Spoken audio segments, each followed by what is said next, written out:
Okay, everybody. This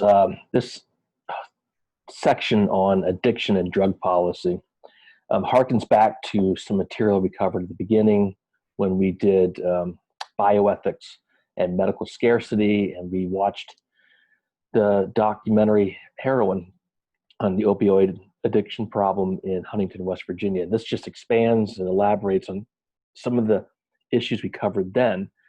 And I'm sure as you worked your way through these readings and videos, this is one of the more intractable um, policy problems. But then in this class, these readings are also trying to get down at the individual patient and clinician level. So we're going to explore some of that, and I'll touch on a few things that came out in your papers and some highlights of these assignments. Okay, so just to try to get sort of a grasp of how big addiction is, but the closest estimates tend to suggest that 1 in 10 people suffer from some form of addiction. And that's huge. That's even higher than 22 million now. That's upwards of, you know, 30 million Americans struggling with addiction. It's gotten to the point that there are healthcare organizations that think that once a year you go for your physical, you go for your annual visit to your clinician, your primary care physician. They should screen for this, and just sort of like they screen in many ways for any mental health issues. When you have 1 in 10, it's widespread enough that basic screening could be really valuable in catching things upstream and while they're still manageable.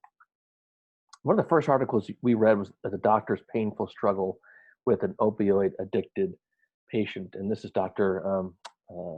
Siddhartha Mukherjee. He was young, he was a resident, and one of the dynamics that's so interesting in that article is that he wasn't sort of a full-fledged doctor yet. He had an attending that he kept sort of going back to and saying, how should I handle this? And the attending was like, hey, this is what it means to become a doctor, which is you got to have to kind of figure this out. And there isn't an easy answer for me to give you. And this harkens back also to the very first class on developing empathy, or facilitating and cultivating empathy as a clinician.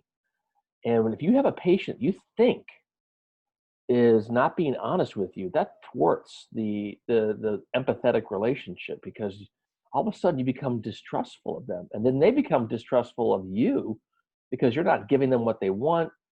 And I think this article is valuable because you can have all this national policy, and these are the ways you have to go through this, and dealing with difficult patients. Well, good luck, because this plays out patient by patient, and you don't know as a clinician. You don't know what the optimal thing is. There's so many gray areas of medicine.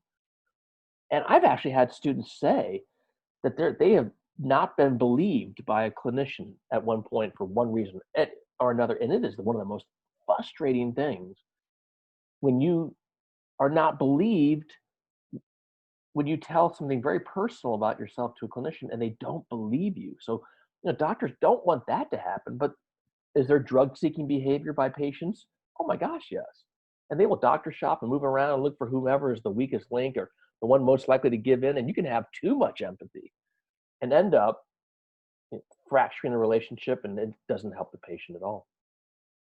And the numbers suggest that, are there more patients who are going to be seeking these drugs? Yes, there have been over the last 15, 20 years. This is one of the biggest public health stories of the last 2 decades, is the opioid epidemic. And you can see prescription opioids, heroin, fentanyl, way back, back when maybe you guys were just born. And then in the most recent year for data, and this is just, you can see. And by the way, it's not just Appalachia and Northern England, it's out here in the West too for prescription opioids. Heroin tends to follow certain patterns. I think that might be a Native American reservation. And then fentanyl, you can see where it really has hit hard. It's the Appalachian heartland that's been hollowed out. Parts of New England really hit hard, really hit hard. Here's what I want to stress, and this data coming out that's just come out on Deaths of Despair by Ann Case and Angus Deaton. They're the ones who came up with the term Deaths of Despair. They have a book out on that now. And the thing that struck them the most is that these deaths of despair are disproportionately concentrated among those who have not gone to college, do not have a college degree. Is this a problem among college grads? Yes, it's ticked up a little bit. It's not that it hasn't ticked up over the last 2 decades. This problem has reached into and touched people who have college degrees a little bit, but my goodness, the vast majority of this horror has hit those without a college degree. And with marriage used to have no difference whether you went to college or didn't go to college. People of both groups got married at the same rate back in the 1980s and back. But ever since the 1990s, there's been this growing divergence that college grads, generally speaking, 75, 80% still get married. It's the non-college adults who have found marriage harder and harder to achieve. And why is that important? Well, a good marriage, a good form of companionship is protective. It's a social support network that makes you less prone to the ravages of addiction.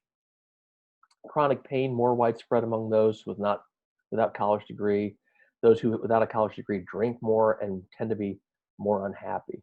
So college is not going to fix everything, and it's not the cure-all. But you want to see the divide on those who are finding life harder and harder, and thus are looking for drugs and the drugs more to numb the pain, as you read about in these articles.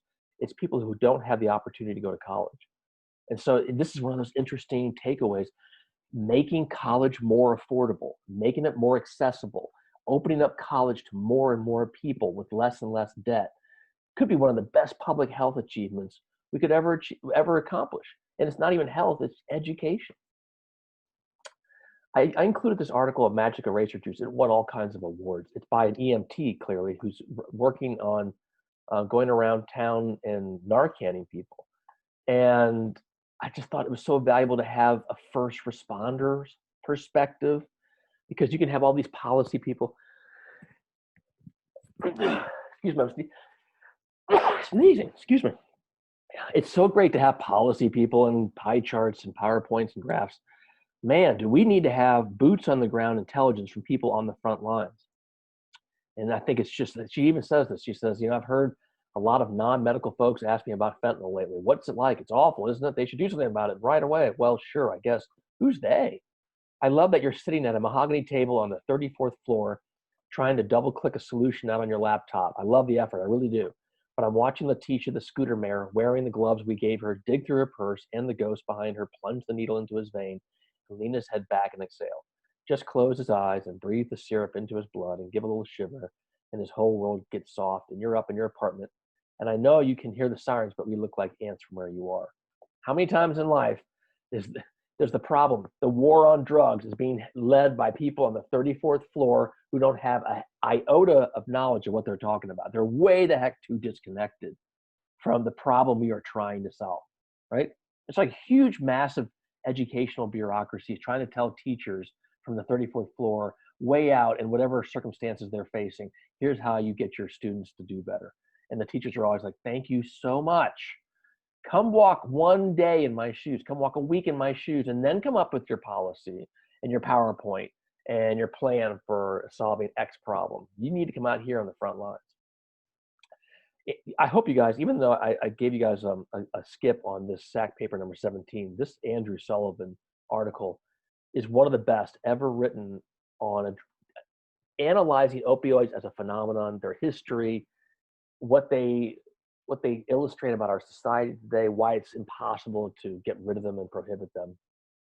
And he makes reference to the famous rat park experiment that back in the 1970s, they showed a rat in a very tight confined cage would sit there and hit the little ball on the water dispenser that gave out little elements of cocaine, and it would do it as an addict to the point where it died. People said, see, these substances are so addictive that rats will literally overdose themselves if they're given the opportunity. And then they did a little variation on it, and they created a rat park. So instead of a little cage you couldn't move around in, they put rats in a very fun environment where they could play with their friends and so forth. You can read all about this. And they called it Rat Park. And then they still gave the cocaine availability to the rats if they wanted them. But only about 1/5 of them used it because They had all this fun. They had friends. They had play area. They were happier rats. And then they didn't use the cocaine as much. Takeaway message: healthy, vibrant, socially supported lives, educated lives, lives that have a chance to feel meaning and purpose. If you have that in your life, you're much less likely to become an addict. And it shows the sociological, psychological, environmental attributes of people's environments can either lead them to addiction or prevent the addiction. Another article that just shows how powerful the environment can be. And I put this in here to say, oh my gosh, it's always like the physicians are always sort of these people who either started the addiction by giving out too many pills, or they're the ones who can solve it, but they're people too. And if they're in an environment that's not very healthy, parts of West Virginia and parts of Ohio and New England, that the best economic times are far behind them, and these communities are dying, and the patients are showing up needing more help, and they have more pain. Well, sometimes the doctors are going to go down with them and become addicted as well. And this is the opposite of Rat Park. These are communities that are dying economically.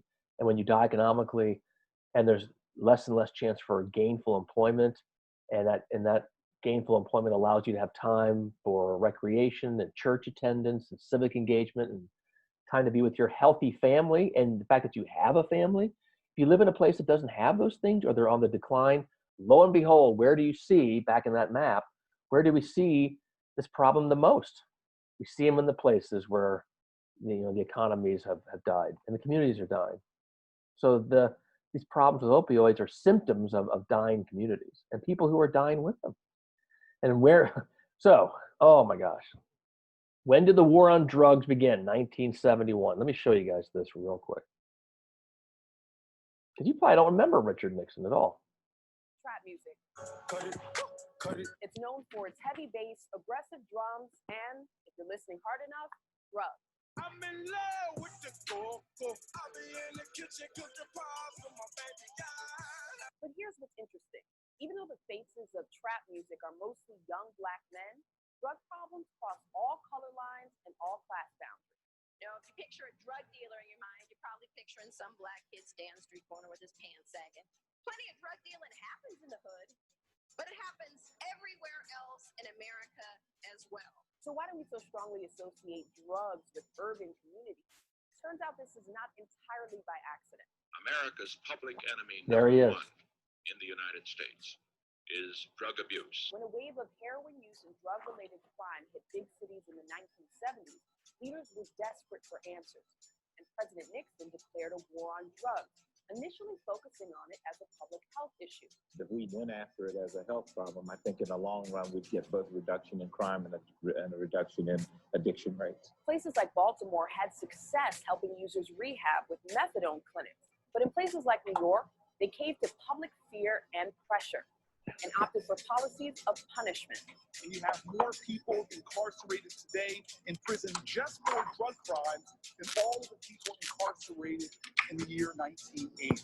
But recently, a 1994 quote from an aide to President Nixon has surfaced claiming that the war on drugs had everything to do with race and politics. The Nixon campaign in 1968 and the Nixon White House after that had two enemies, the anti-war left and Black people. We knew we couldn't make it illegal to be either against the war or Black, but by getting the public to associate the hippies with marijuana and Blacks with heroin, and then criminalizing both heavily, we could disrupt those communities. Now, 4 decades later, the way we tell the story is starting to shift. Even more surprising may be the face of the new addicts. Heroin and opioid use is skyrocketing, killing off mostly young white Americans. And with that, there's a push to see drug abuse for the disease that it really is. I went to a small private school and I used to be an all-star athlete. Government officials are admitting that we have too many people in prison for nonviolent drug offenses. It's not normal. And many leaders are declaring the so-called war on drugs, which has cost more than $1 trillion, a major failure. So now that we know better, start supporting policies that help people cope with the root of addiction and a cycle of selling that's the real trap.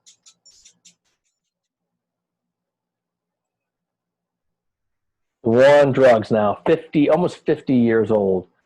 By the way, how do you have a war on a concept? You can't have a war on drugs. In the end, whatever war you have is going to be on dealers and addicts. But there's no war on a concept. You can't have, it's the same thing as a war on terror or terrorism. Those are concepts. You can have a war on terrorists, but the idea is always, let's have a war on something and it'll galvanize the public support for me as Richard Nixon or me as whomever I'm declaring the war on. Now, Portugal, as you read, Nicholas Kristof wrote the article, How to Win a War on Drugs. Now, I don't know if you win it, but Portugal shows a very different approach to treating addicts and addiction and drugs. And as you read in the article, it does two things. It decriminalizes the bulk of these hardcore drugs down to an administrative fine. I mean, basically a parking ticket.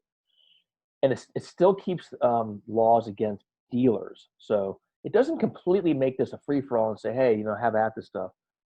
But what it does is it takes the massive illegalization and all the crime elements around it. Because the more you make something illegal, the more you hype up crime around it to deliver it. And then when criminals have to move it around, because it's illegal, they increase the purity of the drugs because you got to get less of it. You want to be able to move around less of it to make more money. Well, the way you get in trouble, the way you are less likely to get in trouble is to be moving less of the drug around at any one time. And then to make money off of it, then if you're moving less of the drug around, it has to be more pure and more strong. So Portugal goes the other way and says these drugs are no longer illegal for all intents and purposes, except for the people who deal in large amounts of them. And the biggest, most important point is that it treats it like a medical health, public health problem. And it doesn't get everybody in Portugal who is on drugs. It doesn't take all the addicts and get them off. They're not. And there are still a lot of addicts in Portugal. But it brings them much more into therapy, medical treatment, and in so doing, it gives clean needles and injection sites that get most of the disease that ends up being transmitted by the drugs under total control. And so, and one more thing, it doesn't spend all the extra money incarcerating addicts. In the United States, we spend so much money putting people in jail and then paying to keep them in jail, and that takes tax dollars.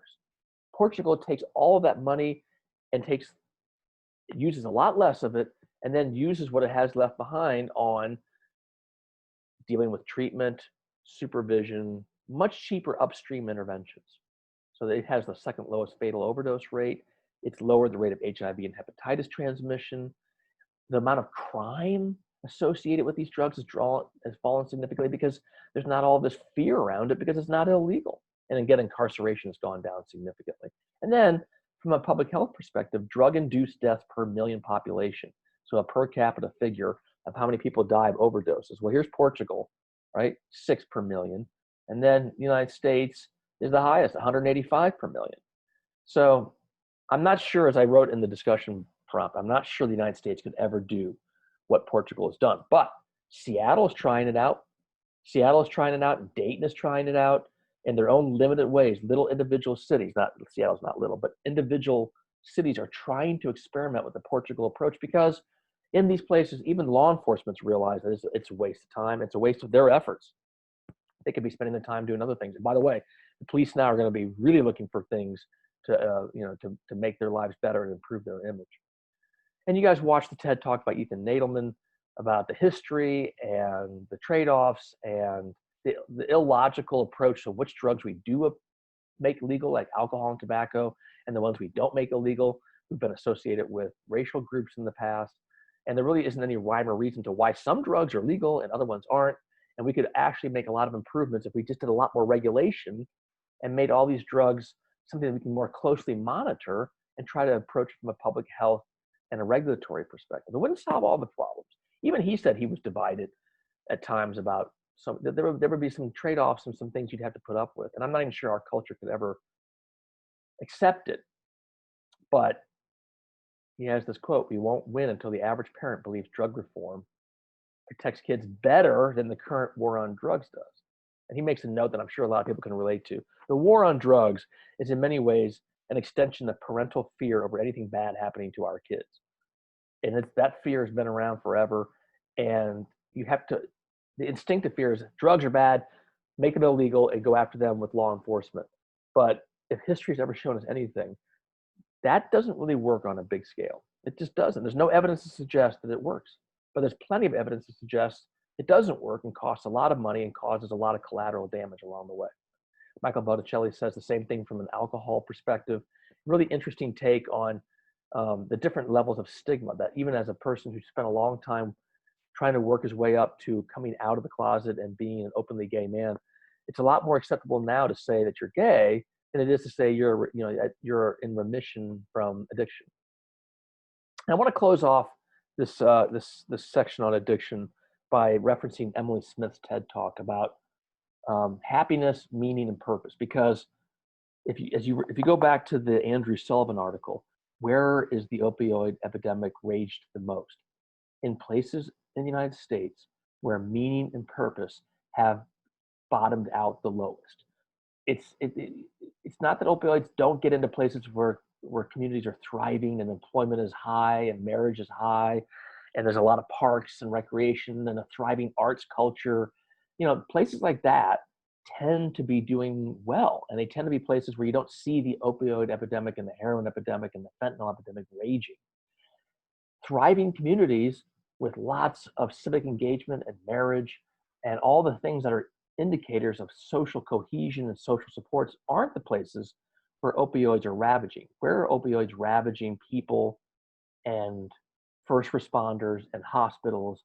They're in places where the economy has deteriorated, where civic engagement has fallen, where marriage is on the decline, where all the indicators of robust community thriving have gone in reverse. And that's because partly, you guys mentioned this in some of your SAC papers, we have it in our Declaration of Independence. It's this right to life, liberty, and the pursuit of happiness. And so we often fixate on, are you happy? This is a happy place? Are we a happy university? Are you happy at the university?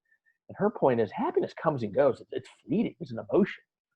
But what can be much more sustained and what is healthier for human beings is to have a sense of meaning and purpose.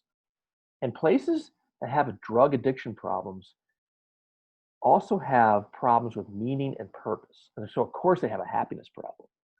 But people who are seeking out drugs are seeking them out to escape from this hyper-capitalist, hyper-competitive world in which they've lost. Their communities are on the losing side of this hyper-atomization and competitive capitalism where their communities aren't winning, they're losing. And so the drug and the addictions are downstream symptoms of people seeking to disengage from a life that they can't keep up with and can't win or never had a chance to win in at all. And so it goes back to the point about the deaths of despair. What could be one of the best remedies? And I mentioned earlier in this talk, it might be making college a lot more affordable. Like make college, I'm not sure make college free, but make college as affordable as it was in the 1980s. Back in the 1980s, you could go to UNC Chapel Hill for $1,000 a semester. You could work your way through college. People did it all the time. The 80s, 70s, 60s, 50s, if you could get to college, you could pay your way through college. It was affordable. And college might be one of the ways, not the only way, but it might be a way to give people more opportunities for belonging, purpose, storytelling, transcendence, for jobs that will be more sustainable and more reliable. All the rudiments of a meaningful life. That might be the ultimate way to address the addiction problem in the United States. Thanks for listening. Guys, tomorrow we are doing women's health, reproductive health, labor and delivery. We're going to do some hot button issues, and I think you guys are going to enjoy it. So I look forward to sharing some of those takeaways from those materials with you tomorrow. You have stopped screen